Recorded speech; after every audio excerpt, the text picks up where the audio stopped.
Bentley their dog graciously every time, you know. As soon as we got that settled down, then we would sit down, have a tea, get caught up on life. And most of it was, you know, getting caught up with our family, our girls, our grandkids, and of course pictures, right? And we get into how old are the kids now? Well, they're this age and that age, and he goes, no, that can't happen. That can't be. Kind of the conversation how it went. And so, you know, all in all, he's getting older, he's getting older. And I'm thinking, no, you're going the other way.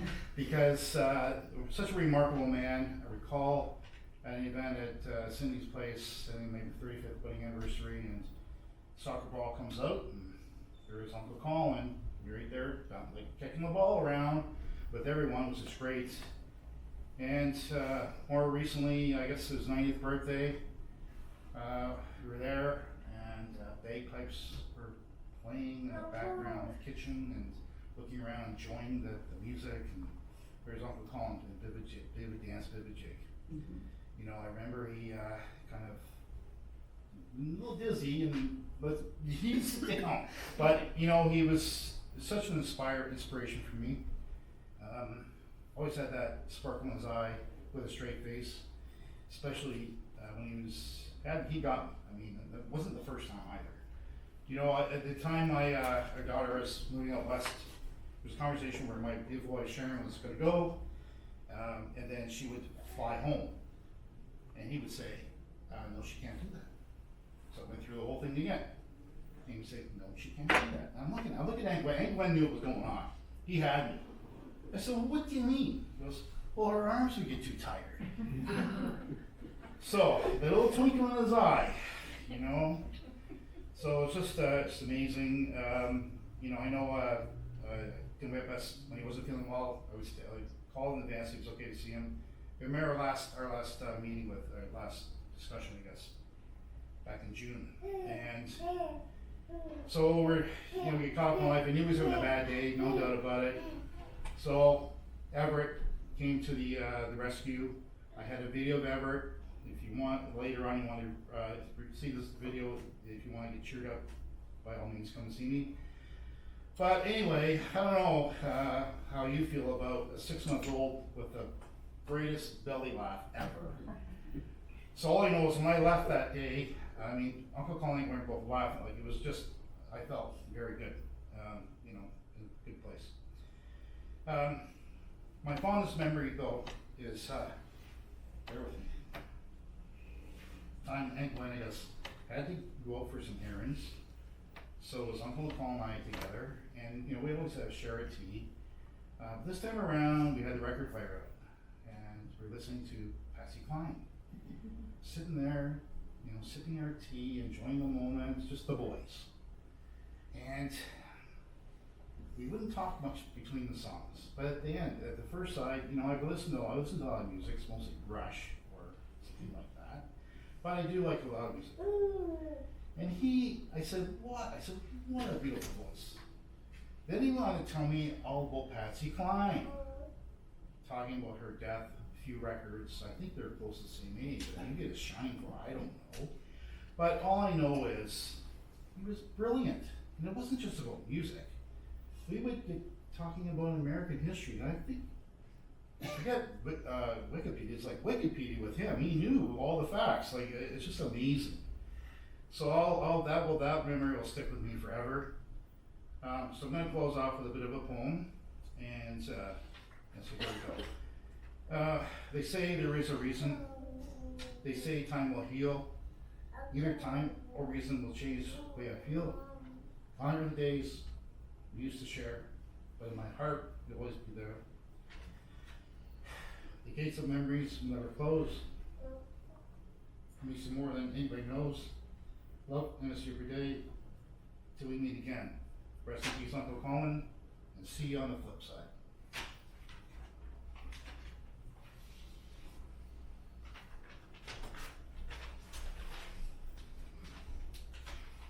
And I'm going to call on Reverend Eric Story to speak.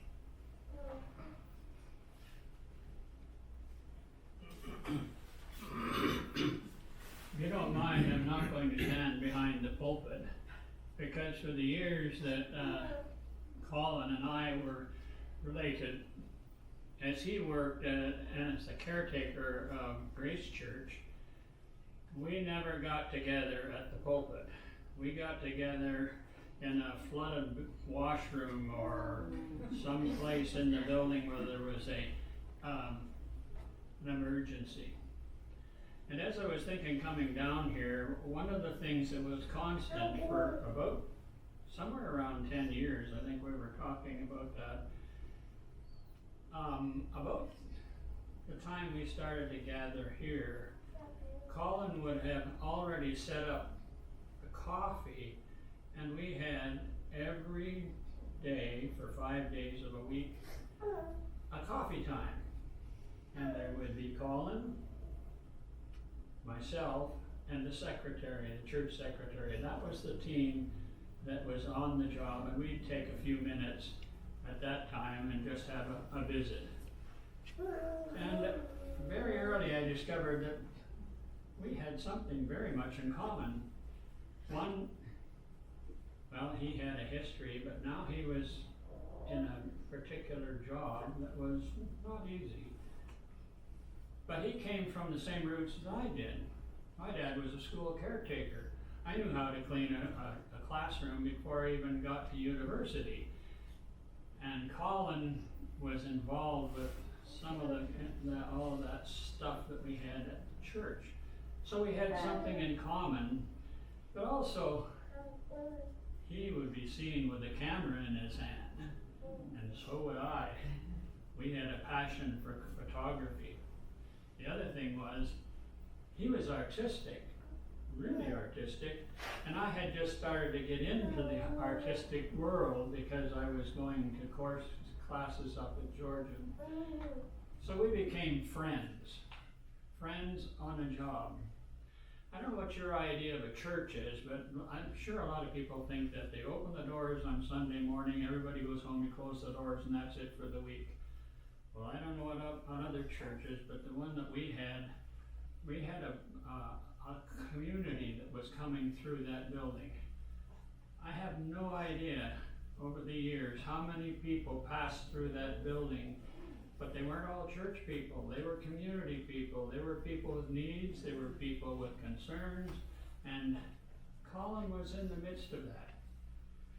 Times would come when someone would quietly come to the door that was in need, and Colin would be the one who would meet the person. And with that really wonderful kind of compassion that he had, quietly, he would greet the person, talk to the person, grab me aside, and we would have a quick conflab, and then he would be the one who would help the person, whatever their need was. There was humor, there was caring, there was an abiding interest in everything that you could think of that was Colin. He served for the whole period of his work at Grace, part of the 37 years I was the minister there, and between the team that was the church secretary, Colin and myself, we were able to just keep something warm going. And when he quit, retired, whatever, there was a hole in my life because I got so used to working with him, and then there was never ever anybody that could really fulfill what he did. So for all that time, I still remember the laughs, the concern, the emergencies, the heart, the mind, and the skills. And I miss him now, because I'm thinking about him more than I even thought I would ever would. So Colin, the Bible says, good and faithful servant, enter into the joy of your Lord. And I would like to be able to say, it's time to enter into the joy of your Lord.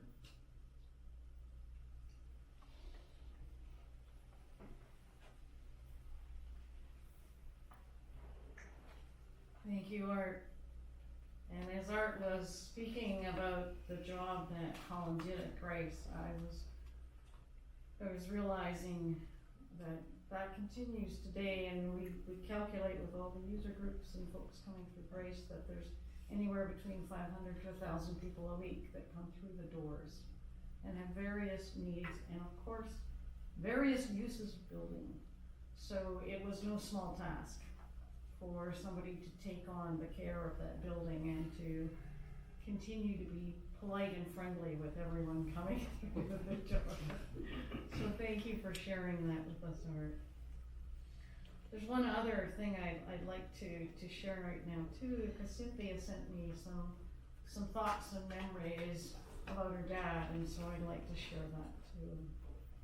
She wrote this: Dad had a great respect for Indigenous culture. This was instilled in me from a young age. Dad felt that the Indigenous people took much greater care of our planet than the Europeans did, and he also hated the greed that dominates settler culture. When he had the Gordon Studio of Art, he featured the work of Inuk artist Nomi Ikumiak. I'm not sure if I said that correct. I remember spending time at the store with my dad and meeting Normie. He was a lovely man and gave me a copy of a book that he had written. It wasn't until I was an adult and decided to look his work up online that I discovered just how well known this artist was. His work is displayed across Canada and the United States. I had no idea how lucky I was to have met him. Dad was passionate about what we might call the left-wing issues. Actually, I think they're just real issues. Like the problems with capitalism, anti-racism, animal rights, and protecting the environment. And as many were aware, he was happy to argue his points with gusto. Dad was a great student of religious traditions. He read the Bible, Torah, and Quran, and spoke about the similarities between the works whose followers fought wars, indeed are still fighting wars, against each other. Thanks, Cynthia, for sharing that. As I talked to Gwen and Cynthia,